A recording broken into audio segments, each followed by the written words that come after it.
Good afternoon, ma'am. Good afternoon. Good afternoon, Yeah. ma'am. Good afternoon, ma'am. Good afternoon. Good to see everyone. Same here, ma'am.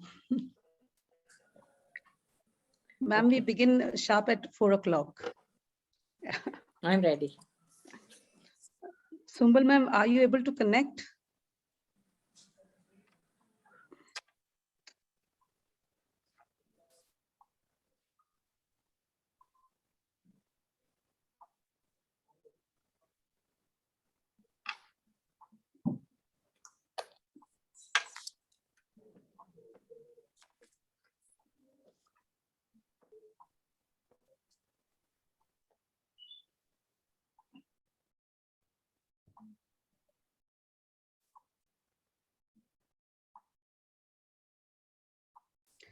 Anya, you may start. Beta.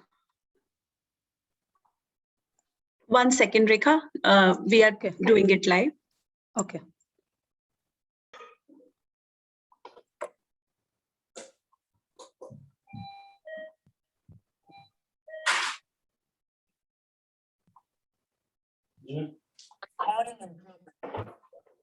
Hello, can I be heard now? Yes, ma'am, we can hear you. Fantastic. Yes, we are ma'am. live We now. can start. We are live now. Yes, ma'am. Aditi ma'am, may we begin? Please do. Good evening, everyone, and welcome to Wellness Webinar 13.0. From being locked at home, confined to a limited space, separated from the rest of the world, and being left to interact with friends and family and study from behind a screen, to finally being able to move out of our homes, meet up with our loved ones, and of course, go back to school. We have come a long way. We can say that everything is returning to almost normalcy as social distancing restrictions are being eased and more people are getting fully vaccinated. We can only hope that the situation remains positive and doesn't worsen, and that no more dangerous variants come up. Hope is the pillar that runs the world. At the heart of the pandemic was technology. Life was revolving around technology on the axis of electronics. But as it is said, too much of anything is bad. That brings us to the topic of our webinar, tech addiction, Fomo, and social anxiety, impact and solutions. With this, we would like to introduce our panelists for today. Lok Singh is a student of class 9. He's interested in learning languages and science. He likes to play tennis, and his hobbies are reading about new discoveries and listening to music.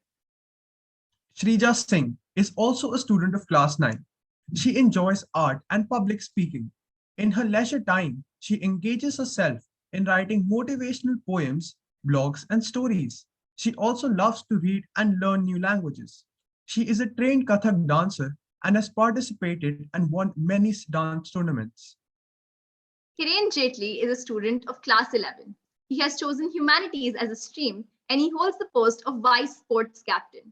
His passion is to play cricket, and in his leisure time, he loves to cook and renovate the regional dishes. He wishes to pursue law as a subject. Seher Vaish is a student of class 11 who has taken up commerce with maths. She holds the position of MUN secretary. She is an ambivert and loves to debate and participate in MUNs.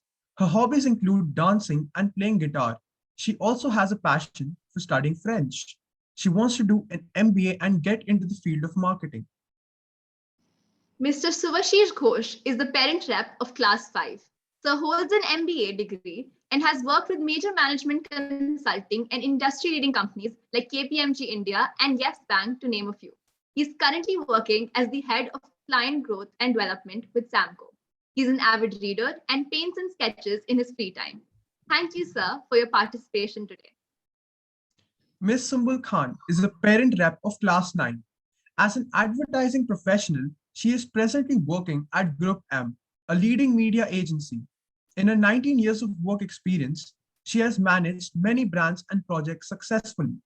She also has taught modules on strategic brand management, marketing management, business communication, and e-business during her stint at visiting faculty at IIPM and as assistant professor at IIMT Oxford Brookes. She mentors young mums at work in the art of balancing life and work. Thank you, ma'am, for sparing out the time despite your busy schedule. Ms. Lavi Sharma is a neuro-occupational therapist working with our school. She's done a master's in occupational therapy in neurological disorders and postgraduate in diploma in guidance and counseling. She was awarded the best academic research work in her master's degree and a gold medal from the All India Institute of Medical Sciences, Delhi, for presenting the same. She enjoys art in her leisure time. Thank you, ma'am, for being here with us today. Our next panelist is our dear Director Principal, Aditi ma'am. Aditi ma'am has nurtured our school to its present stature with passion and care.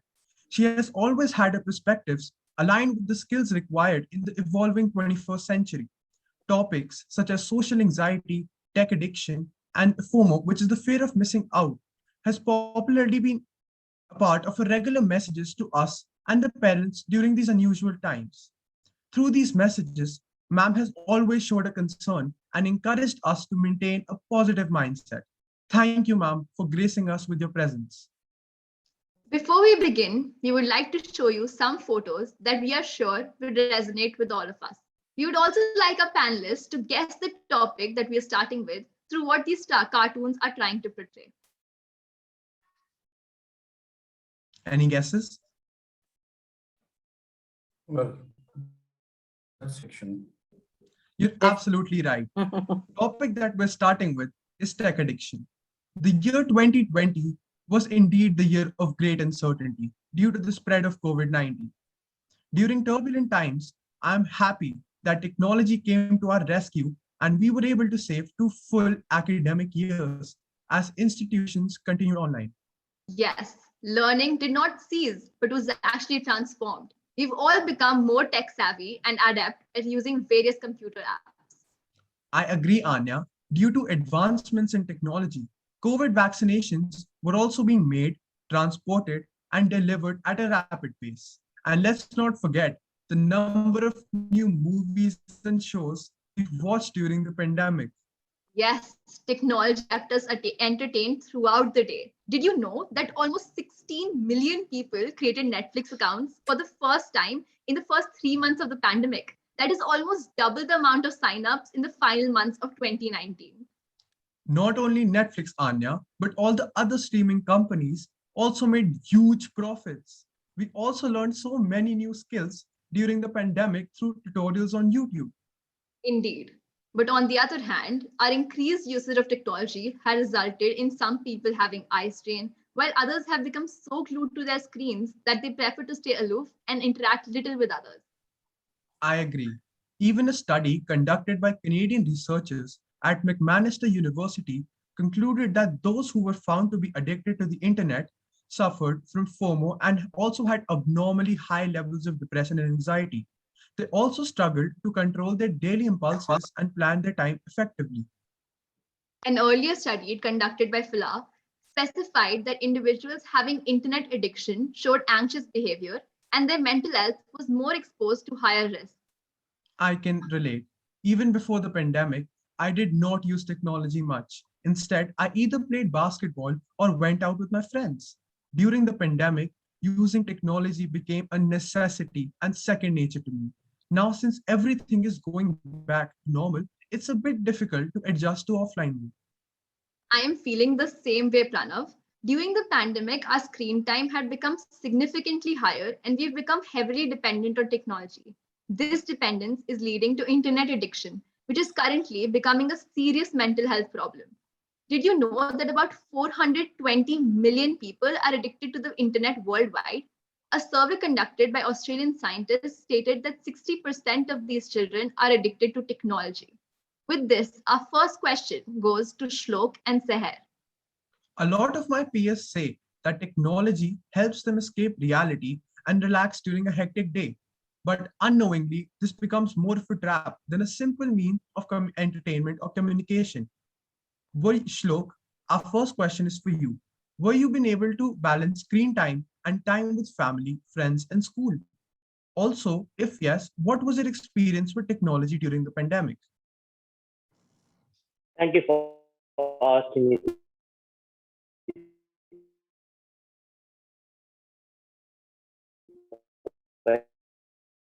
question eye power, which helps me in which helps like it strains my eyes, and I get a lot of headache while using screen time a lot.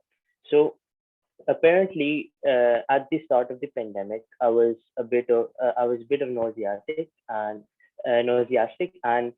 like there was a constant headache during the pandemic, at the start of the pandemic. But slowly and suddenly, things got a bit they were a bit adjusted as such that I started using technology a lot. After like when things came back normal, then I started to do daily activities like playing tennis, because the lockdown restrictions were like they were lowered than it was uh, before, and because of that, I was able to balance myself with the with my lifestyle before the pandemic and my lifestyle after the pandemic. That is indeed great. I'm sure we all can relate to this. And Seher, what about you? Did you have a similar experience to Shlok during these unusual times? Thank you for the question, Pranav. My experience was quite similar to Shlok's experience. Before the pandemic, I was into co-curricular activities, quite a lot into co-curricular activities. So before the pandemic, almost on every alternate day, I had to stay back in school, and after school also, I had my guitar class, my dance class. Then I also had a few tuitions, my French class.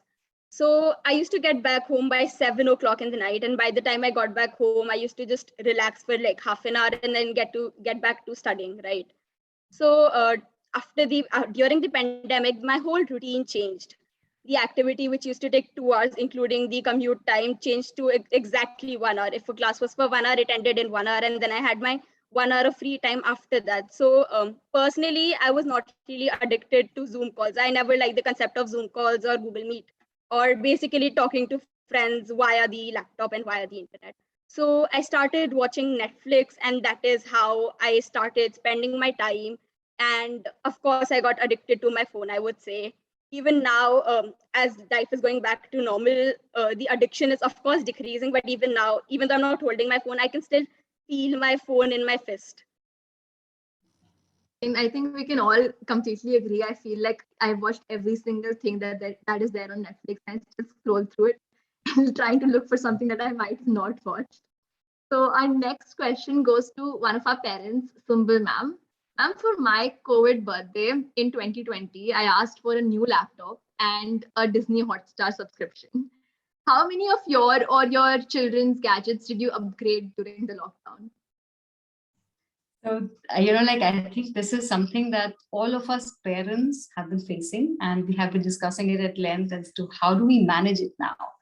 Earlier, there was no legitimization of a device for entertainment per se. So when we were thinking of devices, even at a latter stage for our kids, we were looking at a device to be handed off for just a purpose of information, mostly as an information or for aiding their work. Now, suddenly, it also not only legitimizes this whole thing of aiding their work and their, education per se. They also wanted the device for entertainment because they were locked up, and and that has become, a bigger challenge with most of us, wherein we've got them on there because they need that connectivity. Having said that, we are all as parents sort of observing behavioral changes already in terms of the time that is spent on the device, in terms of managing the content that they are exposed to, in terms of, that being the first port of entertainment and relaxation. So I think, at least in our peer group, it's been observed quite a bit. And I'm a mom to teenagers. So my own say and my own control on it has been quite limited, as I can, put it mildly. However, having said that, did it sort of help lubricate, or did it sort of help them sort of have the connect that went missing altogether, because of the pandemic? And the answer to that is also yes. The answer to that is that had it not been bad, it would have been even more frustrating to have been locked up in a room in a apartment without sort of having that connect at all with the peer group. So I think, like all of us, it is about finding that balance wherein technology kind of is an aid to us and augments us and does not cripple us. Because the 101 of any technology, whether it's mechanical or information highway like this, it is about aiding and augmenting ourselves rather than, crippling us. So how do we find that balance that we don't kind of flip over to the other side and, have it cripple us, let's say. I completely agree, ma'am. I'm sure all of us are facing the same problems now. Our next question is for Lovey, ma'am. Ma'am, how can a parent identify if their child is addicted to technology? And ma'am, what is the best way for parents to ensure that their children get out of this tech addiction? So this is a very good question, and I think I get this question in my settings as well.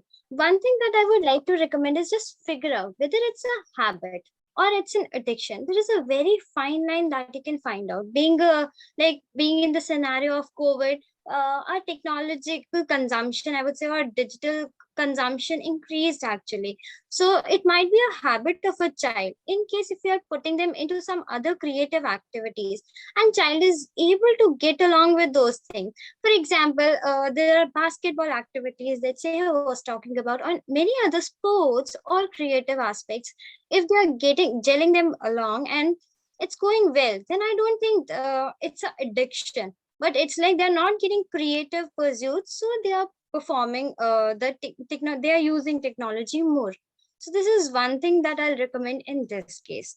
Other thing is, if they can figure it out well, then they have to search that what is the child's interest. Like for example, if child is on screen and he is just looking for some language learning, or if he is just reading, so I don't think that there is much problem with the addiction thing.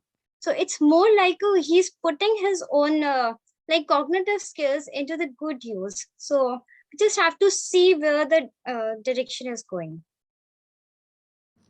Yes, ma'am. We've seen over the year, like over the past 2 years, especially, that we've been spending very long hours in front of the screen, either to attend long online classes or tuitions, or simply for entertainment, or like you said, reading. So we're basically creating a virtual world for ourselves. And moving on from that, our next question is for Aditi, ma'am. Ma'am, could you kindly share your views on how students can come out of this virtual world and virtual bubble that we've created and participate more in the real world now that everything is slowly going back to normal? Thank you for the question, Anya. The virtual world was a creation of the circumstances. We didn't have a choice. I mean, if we hadn't created this virtual school and virtual events and virtual functions and virtual everything, like you said, there would have been a huge gap of almost 2 years. And as is the case in everything, you need something for a purpose. I mean, like if I have a headache, I'll have a medicine for the headache. When the headache goes, I'll stop popping the pill in my mouth. So in the same way, when the pandemic eases, we will ourselves move out of the virtual world and come into the non-virtual world, the real world. This is something which cannot be done individually. It is something which everybody will have to do together. Parents, teachers, students themselves, alumni, community has to come together. So creating small events like we had for the 18th of October, if you remember, some of you came to school. I did it with a lot of fear, I must admit now. I was really nervous that I'm doing something. I'm calling a lot of people in one space, but I did it with the purest of intentions. And I think everybody who came there also came with that we are doing something in the new normal. So they stuck to those little protocols of having the mask on, staying far away from each other. So gradually, all of us have to tell ourselves this. Each one must understand that the virtual world was for a purpose. And now with the real world opening up, we need to prepare ourselves and get back into the real world. So those children who are coming for offline classes, this is the message for those who are still online, that all the children who have come to the offline class across the board have had the first 2-3 days of awkwardness, because after all, the child who was in class 4 now last saw his friends in class 2. Class 3 was all online. And after half of class 4, they're seeing somebody who they saw only as a small box on the screen now sitting in front of them. So the teachers have made an effort to have some ice-breaking activities. We've had music with them, we've had dance performances with them, and that has somehow helped everyone to come together again. And that's how we are going to open up. That's how we are going to embrace the new normal and get back to the way life was in 2020 February. Thank you. Thank you, ma'am, for sharing your thoughts with us. I surf through the internet a lot, and I came across this cartoon while surfing through the internet, and I felt that it encapsulates exactly what we're about to discuss next. Yes, just like Aditi ma'am mentioned. Yes, this is social anxiety. And just like Aditi ma'am mentioned, there was that initial period of awkwardness for a lot of us when we went to school for the first time. But for a lot of people, this awkwardness extends over to days and weeks and perhaps years. And studies are saying that there is a direct correlation between tech addiction and social anxiety. And this has caused personality changes in many people who were restricted to their screens, online games, and programs at the cost of social interaction. Now people cannot adjust spending talking to people face to face after spending their last year in quarantine, communicating with each other through a screen or from behind a mask, perhaps. I completely agree. Everything is slowly moving back to the way it was before the pandemic. Many of us would consider it a blessing, but some would also consider it a challenge. Some of us have grown as individuals due to the challenges that we faced during the pandemic, while others suffered massively from it. Yes, for example, in online classes, we can switch off our cameras and mute ourselves whenever we don't know an answer or when we are nervous to answer. But we cannot do that when we are interacting face to face. Children who are used to this sort of online interaction are now finding it difficult to interact face to face, now becoming introverted and nervous when they're asked to speak in public. They have a fear of social interactions, which is what I personally understand is social anxiety. But our next question is for you, Lavi ma'am. As a counselor, how would you define social anxiety? If I am supposed to define social anxiety, I would say that nervous feeling, that jittery feeling, or the feeling of being basically the feeling of not being in the social curriculum, or I would say that comprises social anxiety. And I think it's very common these days to feel socially anxious because we have been locked up for in year. And when we move out, even if we have to be in front of 5 people, it becomes difficult to sit after certain time.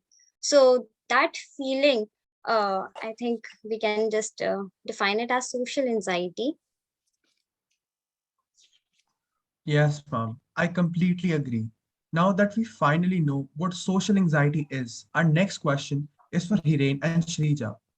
So, how does social anxiety affect leading a normal life? Does it create a new normal for those who suffer from it? Shrija, you can go first. Thank you for the question. Well, a person suffering from social anxiety can undergo a lot of behavioral changes, as I've seen, and it can affect his regular lifestyle. Someone I know was experiencing from social anxiety unknowingly, and it was one incident that she told me that I got to know about it. So she was attending an event, and a girl from her school approached her. They became good friends, and later she invited her to her birthday party, which was round the corner. It was the friend whose birthday it was. And instead of feeling happy and excited, my friend was anxious, afraid of meeting new people, and underconfident. These were just some of her emotions. The girl also doubted her potential. She felt neither was she capable nor as perfect as others. All these self limiting beliefs stopped her from participating in events and competitions and the different kinds of events that she got to participate in. She had so many opportunities to explore herself. But these self-limiting beliefs kept demotivating and discouraging her. The phobia caused her to stay isolated. She felt lonely, almost on the verge of feeling depressed. And that's when I decided to stand by her like she had always been there for me. Thank That you is for your an answer. amazing story. That is an amazing story, Shrija. Like, I think we stand by people and then they stand by us, and that is something that we should go on with. I'm What sure. about you, Viren? What do you think? Thank you for the question. I guess people with social anxiety have an excessive and persistent feeling of social performances situation, such as schools, parties, athletic activities, and even more. They're extremely worried that they may do something embarrassing or others will think badly of them. A friend of mine shared his incident that he's pretty good in academics but does not answer during classes, thinking that if his answer is wrong, people will start thinking about him in the opposite way he wants. Thus, it creates a sense of fear in one's mind.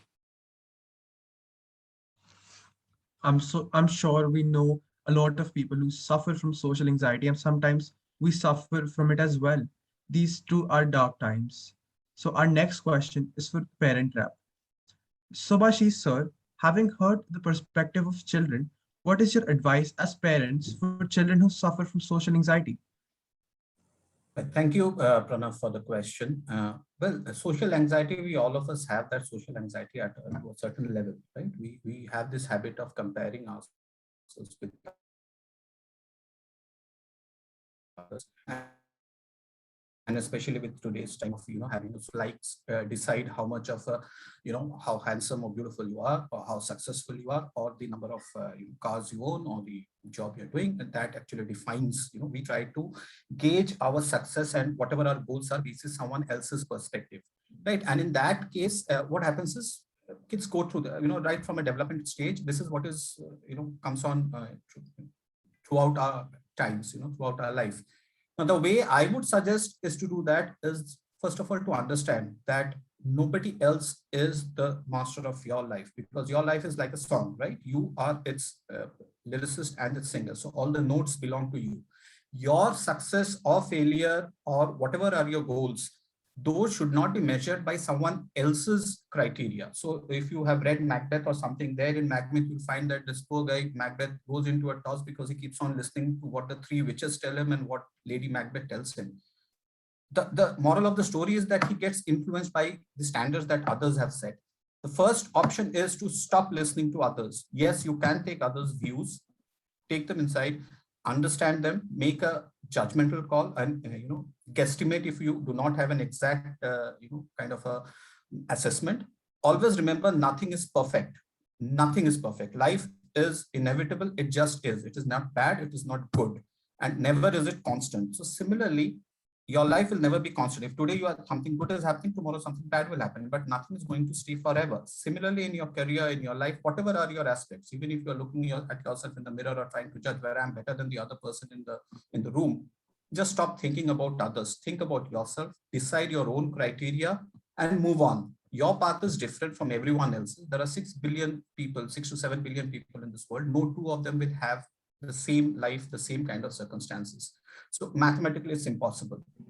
For me, the best option is to cut out this noise, stay away from social media, use social media judiciously just to know about someone else. Listen to, take everybody's feedback, but make your own call, make your own judgmental call, and then act according to it. If you fail, that's okay.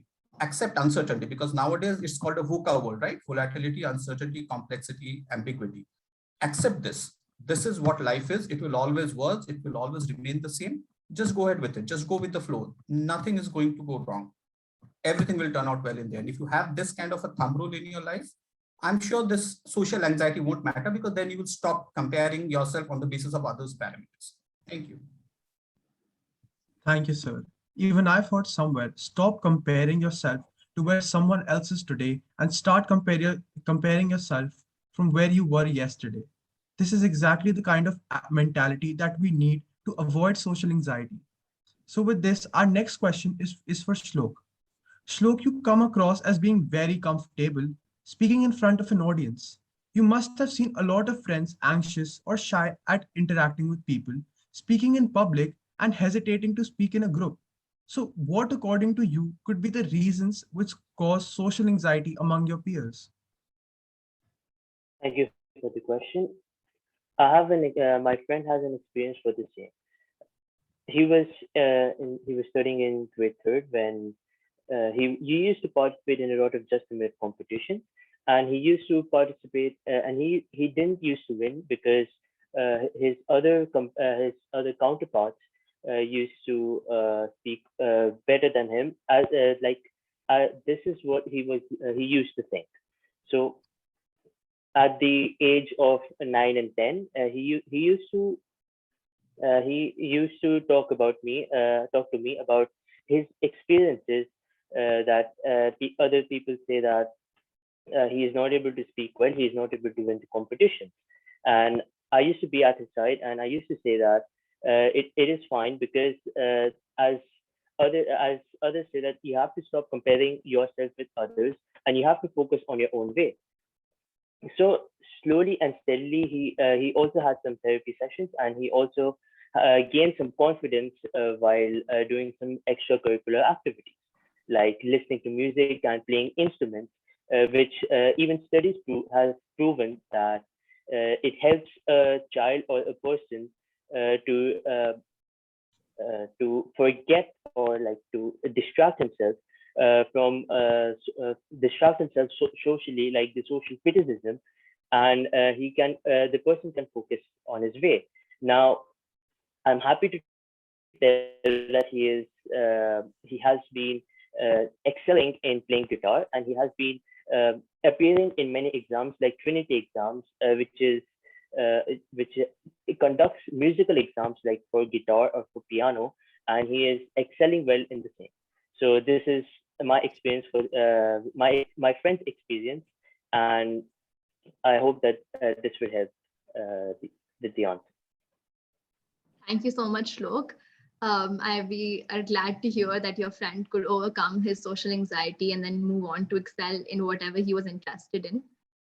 And our next question now is for Subhashir sir and Sumbul ma'am. And an estimated 7% of the world's population is suffering from social anxiety. How significant of a contribution do you think the pandemic has had to this statistic?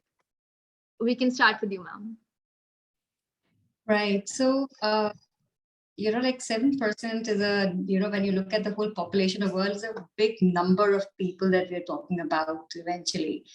Now, one of the things that I would kind of, and I was listening to Shlok very avidly, one of the things that he did mention is, therapy.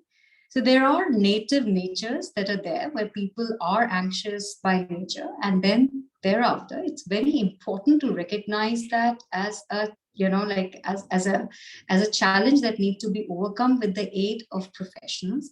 So I think rather than sort of, say that suggest your way out of the situation, sometimes a professional help will help such people get over the angst and the pain that they feel in terms of their interactions and socializing. By nature, natively, we are all social beings. That's the human nature. So I think it'll be wrong to say that the introverts do not find joy in any interactions. Yes, they do find joy in interactions. It's just that they can't sort of map those or take those steps that'll help them find the right people to interact with, or voice their opinion, or have an opinion in a group of people. And that can be extremely limiting and crippling for them. So I think at level one, it's I think it's helpful that we recognize it as a challenge that needs some kind of a professional aid, rather than leaving it to us counseling our own kids or trying to give them all sorts of thought starters for the day. It's quite important to kind of bring it up there. What has happened with the pandemic, that initially I remember in the earlier days of social media, when we were used to discuss this in forums, we used to feel that perhaps social media is an outlet that allows for introverts to express themselves through a medium that doesn't require them, to get into physical interactions with people. But the truth is quite telling in the numbers that you quoted in the beginning of the session as well. The wall behind the wall is actually not sort of really aiding a lot of people. People who were, and you talked about a couple of your friends' experiences, people who were quite comfortable outside are finding it difficult to go and face the world again. So the anxiety of, that has set into people who didn't have it as an inherent challenge has also set in. Therefore, I think it's very important, as, ma'am said, create smaller events, ensure that people are able to interact with each other, call out to each other, be in a physical space with each other, so that those things start sort of getting normalized again. And one of the things, again, I cannot just sort of, underline this a little bit more, that professional help, wherever we are seeking that the behavior is actually sort of becoming maladaptive, it's very important to recognize it and seek help that is more professional. Yeah, I also agree with Ms. Khan, because you see, before the pandemic, we had primarily a physical world, most preponderance of physical interactions. Then you came to a digital setup, which we are currently going. The future is going to be a hybrid. Okay, it's called a phygital model. So it has to be physical and digital. And it's very important to understand these issues that come out of the digital interaction, the digital medium, with respect to social anxiety, depression. There is a thing called general anxiety disorder and all those things. And I do agree that, yes, talk. I know 90% of us, 99% of us wouldn't like to speak to our parents, including me. Okay, we don't like to discuss too many things with our parents. Talk to your teachers. And trust me, ladies, nothing against the guys, but ladies are more emotionally mature than the gents. And you have a preponderance of lady teachers, highly experienced in your school. First, have a talk with them. Maybe you have some kind of inhibition in going to a counselor. You have a counselor, in-house counselor also in your school. Talk it out, and they are protected by patient and doctor-patient confidentiality, even in a place like India. So talk it out. Talking is very important. And at the same time, even after that, if you feel you need to take help from a professional, please go ahead and do it. And thanks to all these movie stars and all making it a snob quotient about mental illness, trust me, what they are saying doesn't happen in real life. What happens if a person is not able to get up from the bed? That is called manic depression. It is not what you're going to go through. You will never have that. But in order to prevent such kind of things or such kind of thoughts coming into your mind, or you trying to go in a different path, or trying to put yourself in a shell and not interact with people, or go into your own introverted self, it's better you talk it out. Talk with you have got a good support system in school. I have personally found it out through my whatever I could see, hear, and understand. You have a good support system. Talk to your teachers. They are well experienced, and every year they see hundreds of students passing, so they know what are the social conditions, socio-economic conditions basis which a kid's behavior, whatever it is, and how it comes up. And then if required, reach out to a professional, and that is the only way, I think, out of any kind of such kind of issues. Thank you, ma'am and sir. Even I have a feeling that talking and recognizing a mental illness is the first step towards curing it. But sometimes many of our peers are unable to do so. So our next question is for Director Principal Aditi ma'am. Ma'am, what would your advice be to us so that we as children are able to grow into confident individuals free from inhibitions? Good question. So inhibitions are of our own making, right? As Mr. Ghosh also said, that we need to talk. For me, communication is the key always. It has been marked as one of the top skills for the 21st century. And why is it being talked about? Because gradually communication is reducing. In earlier days, there was nothing we did except chat. That's all we had to do. We chatted with our parents, with our siblings, with our neighbors, with our cousins. There was no mobile phone. There was just one landline phone, and parents had rules which we believed in, any chat more than 5 minutes was frowned upon. But that's all we did. There was no TV. TV used to come for about 2-3 hours in the evening, and movie came once on a Sunday, And if we were lucky, maybe on a Saturday.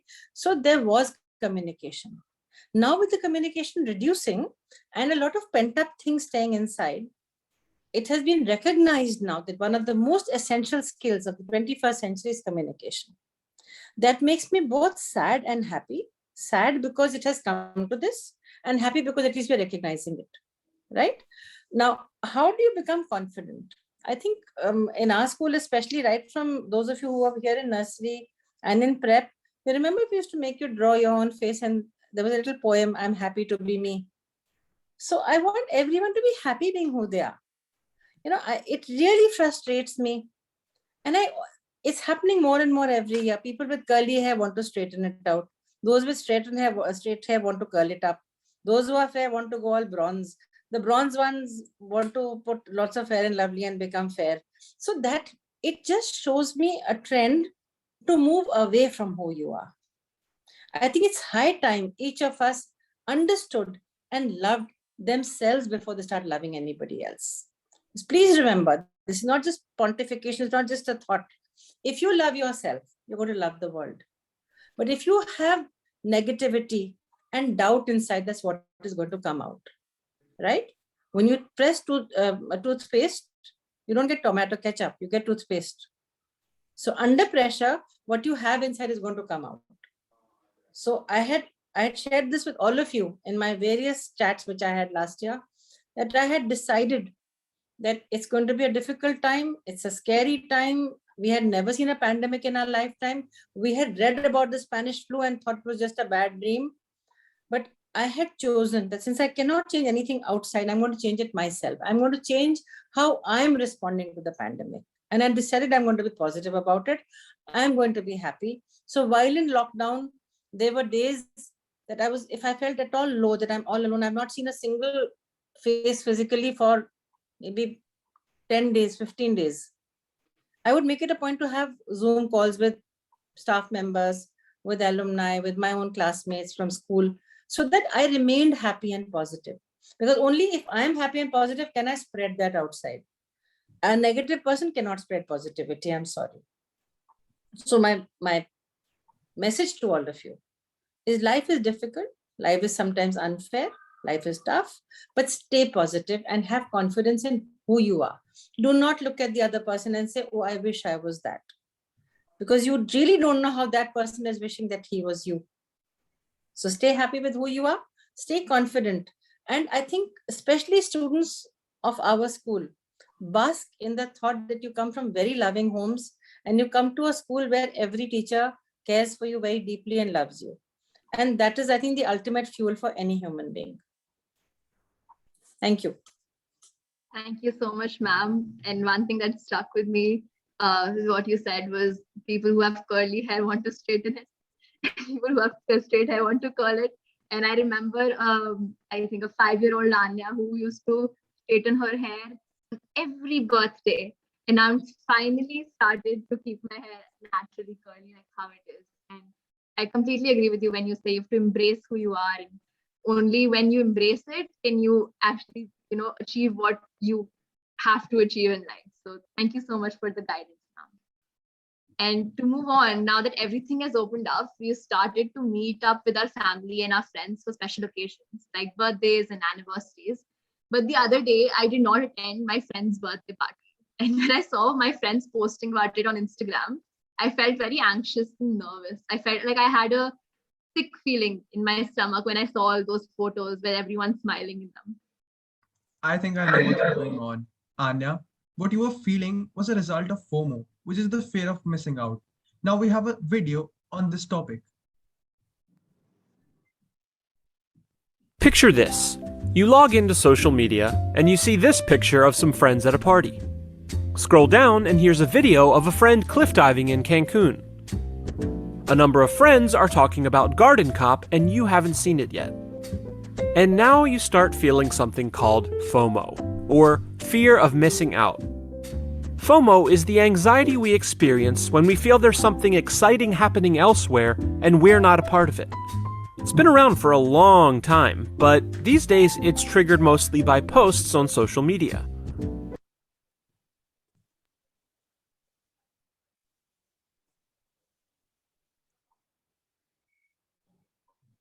In today's time, we are inundated with information and are constantly interacting. For example, many families have both parents working and are always communicating on their computers or mobile phones. Yes, and young adults like me and you are interacting on social media. Exactly. There is no escaping technological and information growth. This overload is causing FOMO in everyone's mind. Our first question is to Shrija. Shrija, were you aware of the abbreviation FOMO before this webinar? And if yes, could you share an incident where you've experienced FOMO in the past? Yes, I was aware of FOMO. It stands for the fear of missing out. And well, I believe FOMO is one common experience that we have shared at least once in our lives. And it happened to me just last week when I felt left out because I could not attend my relative's wedding reception. I caught a cold and it was terrible because I was the most excited in my family to be a part of that event. But unfortunately, I could not go for many reasons. One, I knew that it wouldn't be safe for me because it took place in an open ground at night, which might make my voice cold. And secondly, because it wasn't safe for the attendees either if they were around me. The chances of the cold spreading would grow and it could be dangerous. But when my father and my brother returned, they told me how delicious the food was and the variety in them. There was dancing, there was singing, there was talking. Everybody met each other. And all of this I would have enjoyed a lot, but I couldn't. And trust me, there was just another level of FOMO I felt at that point of time. I think I we've think all related to this at some point in time. even I agree. Even before the webinar, I did not know what FOMO was, but after I got to know its meaning, I realized that I experienced it so many times. Even during the pandemic, I could not go down and play basketball with my friends due to the virus, and they all played daily and they boasted about it. They posted on social media, and I just got so jealous. So, our next question for FOMO is for Hiren and Seher. We have finally joined social media in 11th grade. Now that you're a part of the social media world, what role do you think it plays in making people feel FOMO? Seher, would you like to go first? Yeah. So primarily, I joined social media recently. As soon as the votes got cancelled, I think the next thing I was doing was making an Instagram account. And during the lockdown, I felt that was the best thing that ever happened to me during the lockdown, as I was able to talk to my friends, and probably I was able to share stories. We were able to share memes, a few quotes, and whatnot. But after the lockdown, as the lockdown was easing, most of my friends were going to the mall. They were shopping. They were going for dinners. They were going for lunches. They were having pizza. They were partying. They were going for movies. And my mother said, "No, Sahel, you can't do this. You can't do all this right now because COVID is still there. It hasn't vanished anywhere." So that is where I felt that what is happening, I'm really missing out on something. So I started. There used to be a constant fight between me and my parents. I always wanted to go out, and they were like, "No, you can't go out." And after a few days of fighting, they finally allowed me to go downstairs, and that was it. Plus, I feel that social media has created a few norms in the minds of us young adults. We started seeing a sense of, we started having an image of of a perfect self in our brain. Probably a tall, thin person with fair skin and perfect eyes, perfect nose, perfect face. But at the end of the day, we all know that there's nothing called perfect. It's just a perception that we've created in our minds, which is spreading via social media, I feel. And in addition, social media has caused the whole world to change for us at young adults. There are things which we end up wanting even though we don't like us, just because everybody has them. For example, Jordans, I believe all of us present here want Jordans, I feel, just because of the hype that has been created on the social media. But if many of us ask ourselves, do we really want Jordans? It will probably be a no if we think quite a lot about it. But currently, on the face of it, yes, of course we want Jordans, just because everybody has that, just because everybody has them, and not because we want it.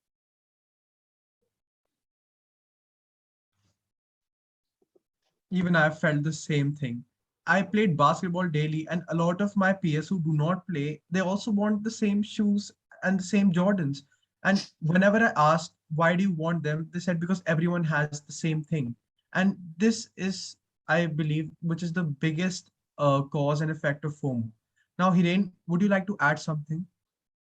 Indeed, people who are very engaged in social media experience more FOMO than those who use social media less intensely. You might feel like you're missing out on the fun.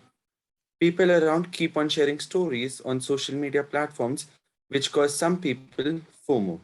One of my friends once shared with me that we see various career options ad on the Instagram account, so which creates a sense of missing out various different career path forms, and thus creates a FOMO in one's mind that why have I chosen this field and why I could not go on the other field.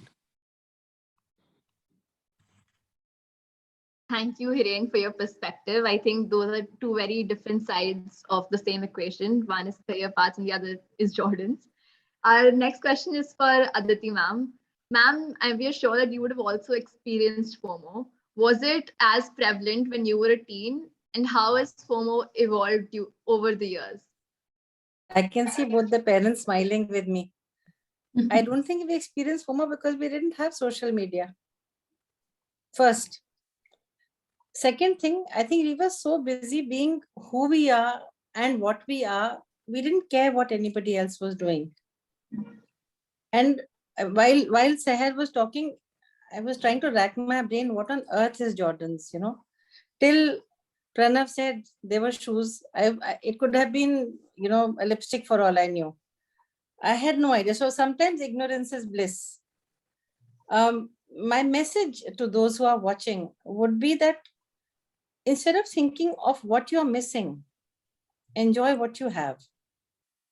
After all, when you're going on social media to post something, it is about something nice you've done. You could have been baking a cake or making a painting, whatever it is. So instead of chancing upon another photo where 5 of your friends have met and they've not told you that they're meeting, think about the fact that if you had gone and met them, this thing would not have been made. It's a tough exercise, but it's a very doable exercise. And any exercise which makes you feel good, makes you feel confident, and makes you feel happy is worth doing.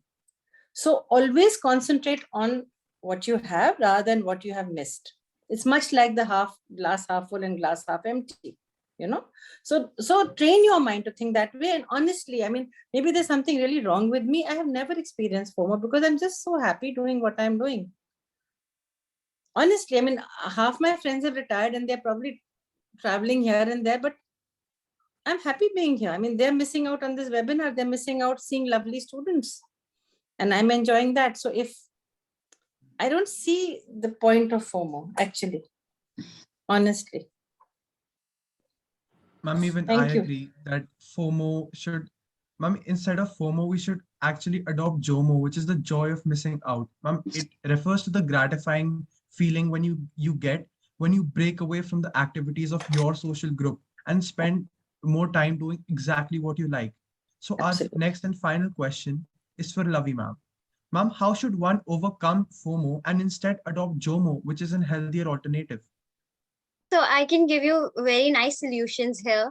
So Jomo, exactly, you have used the same term. Let me give my own personal example. I never had any Netflix in my phone or in my system, no Disney R, and I even don't know the name of other applications that are showing you all the series. I even don't know all these updated series. One day, one of my friends said, are you not watching this series? And she took some name. So I just felt that maybe am I the one who is not knowing these things? Am I the one who is really oblivious or out of the world?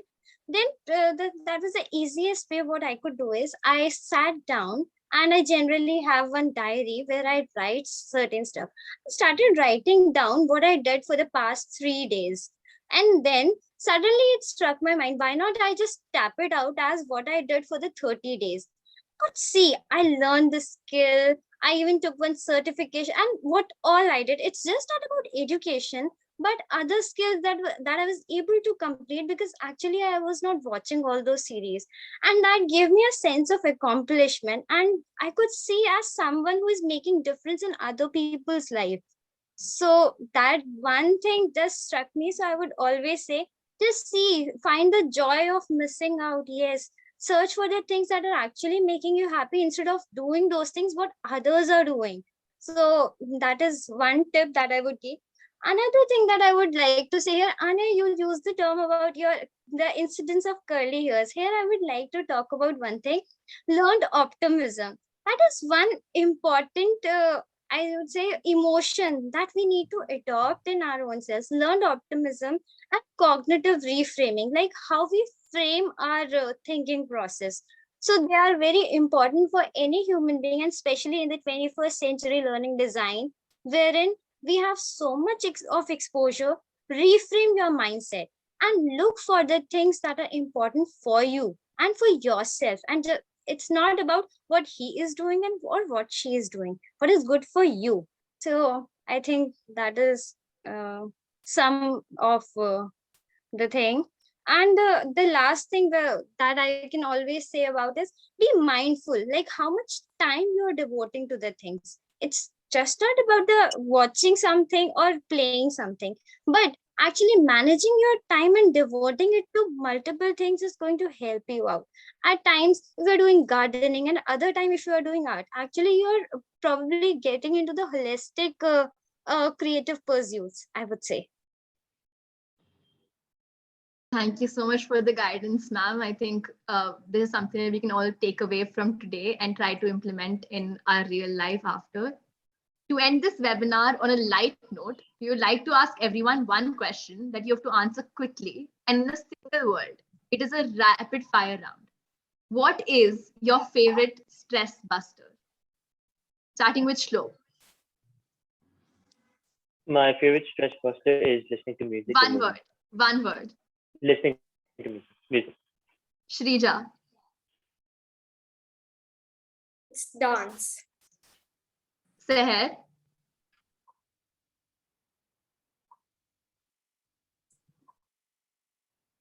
Talking to friends. Hiren. Sports. Sumbul ma'am. Poetry. Shivashish sir. Cooking. Lavi ma'am. Colors. Aditi ma'am. Singing. Pranav, what is your favorite stress buster? Sleeping. And what about you, Anya? Honestly, same, because I feel like the Gen Z just loves to sleep. As we come towards the end of today's webinar, Wellness Webinar 13.0, we would request Aditi ma'am to give us the closing remarks. I'd like to begin by thanking you, young leaders, Pranav and Anya, for this very thought-provoking discussion. Sapna ma'am and the three function coordinators, Rekha ma'am, Pooja ma'am, Mamta ma'am, thank you so much. And the tech support from Chanchal ma'am and Sapna ma'am. Thank you so much. I think for the viewers, this should be a great takeaway, because the root cause of anxiety and unhappiness is what you choose it to be. So I don't want to go into that story because I think everybody's heard it ad nauseum. My favorite story about Gautam Buddha, that much of life is what you make of it. So choose to be happy, choose to be confident, choose to help each others, choose to have a purposeful life. And I think all the anxiety, depression, and worry that this generation seems to be facing will melt away. Keep yourself fully engaged. I think both Sambal ma'am and Mr. Ghosh will agree with me that we were so occupied, even Lavi ma'am, though she's much, much younger to us, she's probably more in line with the children's generation, but we were kept so busy in our daily life that we had no time for feeling FOMO or feeling we're missing out. There was nothing more to do. Our day was packed. We were playing, we were studying, we were dancing, we were in various activities, we were helping, not clean. So I think just get back to that, get back to the old way of doing things, stay engaged and stay happy. That's the mool mantra for today's talk, I think. Thank you so much again to both the moderators. You did a wonderful job. Very proud of you. Thank you, ma'am. Thank you, ma'am. Brings us to the end of Thank you Wellness so much. Webinar 13.0. We've had a very enlightening session. The perspectives shared by everyone were insightful and thought-provoking. We sincerely hope that the engagements among all the participants can continue beyond this virtual room so that the issues can be highlighted in all-encompassing way among people at large. These are aspects which affect everyone and therefore must include a larger discussion.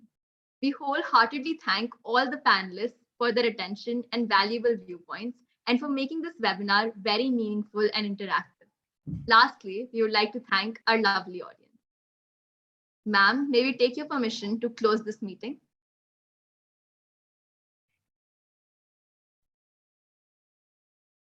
Ma'am, you're on Thank you mute. to all the panelists also for your insightful inputs. I'm sure it's helped the viewers. Thank you. Thank you. Thank you, ma'am. Thank you for having.